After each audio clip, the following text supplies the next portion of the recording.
सत्ता में आ गए तो हो सकता है संविधान बदल दें, हो सकता है हमारे आपके अधिकारों को छीन लें। इसलिए सावधान है कि नहीं है? सावधान। बताओ, बीजेपी हर जगह हार रही है कि नहीं हार रही है? और हार इसलिए रही है क्योंकि इन्होंने गरीबों को धोखा दिया है, किसानों को धोखा दिया है। मदद करना, क्योंकि जो मन की बात कर रहे थे वो संविधान की बात नहीं कर रहे हैं। जो मनमर्जी हैं वो आपकी सुनना नहीं चाहते हैं। और जहां तक अभी तक का कार्यकाल देखा है, उन्होंने किसान से लेकर के हर वर्ग के साथ धोखा किया है। कहने न केवल आपके भविष्य का चुनाव है, बल्कि आने वाली पीढ़ी के भविष्य का चुनाव भी है। ये संविधान को बचाने का भी चुनाव है। ये जानते हो आप लोग, संविधान बचाने का चुनाव है। ये लोग सत्ता में आ गए तो हो सकता है संविधान बदल दें। हो गई। इसलिए ये 7वें चरण का चुनाव है, आखिरी का चुनाव है। बिल्कुल आखिरी में आपको फैसला लेना है। पूरे उत्तर प्रदेश का चुनाव हो चुका है, केवल हमारे सोनभद्र और आसपास के लोगों को वोट डालना है। आपको पश्चिम से जो हवा चली है उसके बारे में पूरी जानकारी हो गई होगी। बताओ, बीजेपी हर जगह हार रही है कि नहीं हार रही है?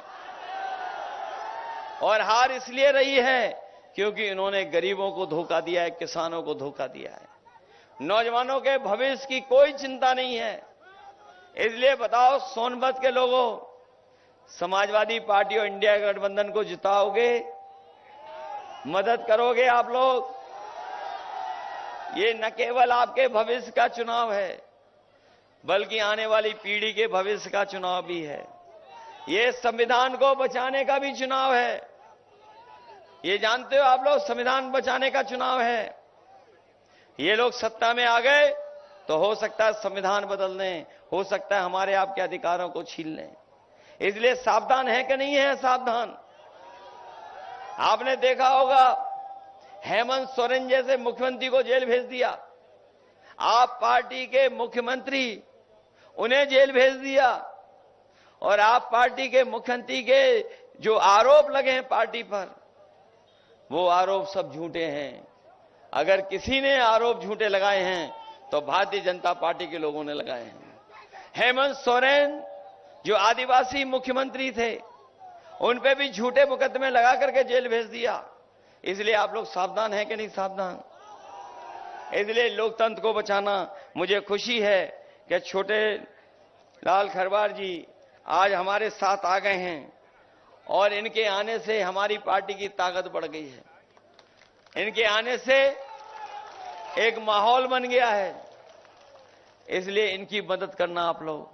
हम आपको भरोसा दिलाते हैं कि सोनभद्र के विकास के लिए हम लोगों ने हमेशा काम किया है। जब कभी भी हम लोगों को सरकार में मौका मिला है तो हम लोगों ने लगातार काम कर करके दिखाया है। अगर हमें कहीं अस्पताल बनाना पड़ा होगा तो अस्पताल बनाया है। यही सड़क जो वाराणसी को जोड़ती है समाजवादियों ने बनाई है। तमाम पुल बनाए हैं, बिजली का कारखाना बनाया, बिजली के कारखाने से लेकर के और जो सुविधाएं हो सकती हैं एम्बुलेंस की, पुलिस की, वो भी दी है। इंजीनियरिंग कॉलेज को बनाने से लेकर के और तमाम क्षेत्र का विकास करने का काम किया है। ट्रॉमा सेंटर भी बनाया जो आज भी चल नहीं पा रहा है। जो ट्रॉमा सेंटर बना दिया था, इस उम्मीद और इस भरोसे के साथ दिया था कि आने वाले समय में यहां पर हमारे गरीबों का इलाज हो जाएगा, दवाई मिल जाएगी, लेकिन आज भी वो नहीं चल पा रहा है। इसी तरह चाहे बस स्टैंड बनाया हो, वो भी सरकार नहीं चला पाई है। जितने भी काम दिए थे वो सब के सब अधूरे हैं। कनहर परियोजना जो दी थी, जिससे वहां के आदिवासी भाइयों को, किसानों को मदद मिल जाती, पानी का इंतजाम हो जाता, लेकिन जितना समाजवादियों ने बनाया उसके आगे सरकार ने कोई काम नहीं किया है। इसलिए सब काम रोक दिए हैं। हमें उम्मीद है कि इस चुनाव में आप लोग मदद करना, सहयोग करना। जहां हमारे पार्टी के प्रत्याशी छोटे लाल खरवार जी, उनके परिवार में जहां दुख आया है, जहां उनकी माताजी का स्वर्गवास हुआ, उसके बावजूद भी ये लगातार जनता के बीच में हैं। जहां हम दुख प्रकट करते हैं, वहीं हम इनका भी धन्यवाद देते हैं कि चुनाव के मैदान में लगातार जनता के बीच में जा रहे हैं। वहीं हम अपने तमाम लोगों को भरोसा दिला के जा रहे हैं, जिन्होंने समय समय पर हमारे समाज को और देश की राजनीति को एक दिशा देने का काम किया है। चाहे हमारे भगवान बिरसा मुंडा रहे हों, नीलांबर सिंह खरवार रहे हों, पीताम्बर सिंह खरवार रहे हों, और बाबा साहब भीमराव अम्बेडकर जिन्होंने हमें संविधान देने का काम किया है। इनके साथ साथ इनके सब तमाम महापुरुष जिन्होंने आदिवासियों भाइयों के लिए, जिन्होंने पिछड़े लोगों के लिए जो समाज को नई दिशा दी है, अगर हमें स्मारक बनाना पड़ेगा तो स्मारक बना करके इन सब महापुरुषों को सम्मान देने का काम भी करेंगे।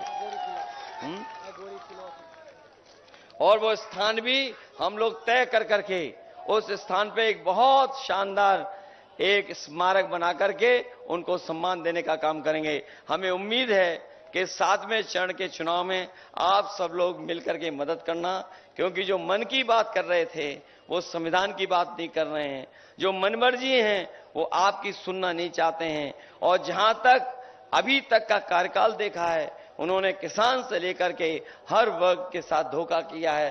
कहने को और दिखाने को तो उन्होंने बड़े बड़े सपने दिखाए थे कि निवेश हम जमीन पर पहुंचाएंगे, हम कारोबार चला देंगे, हम उद्योग लगा देंगे, लेकिन जब हम 10 साल पीछे मुड़ करके देखते हैं तो वहीं के वहीं खड़े पाते हैं, महंगाई और बेरोजगारी बढ़ी है। इसलिए आप सबसे अपील करते हुए कि साइकिल चुनाव चिन्ह पर और समाजवादी पार्टी के इंडिया गठबंधन के प्रत्याशी की मदद कर देना। आप सबका बहुत बहुत धन्यवाद, बहुत बहुत आभार।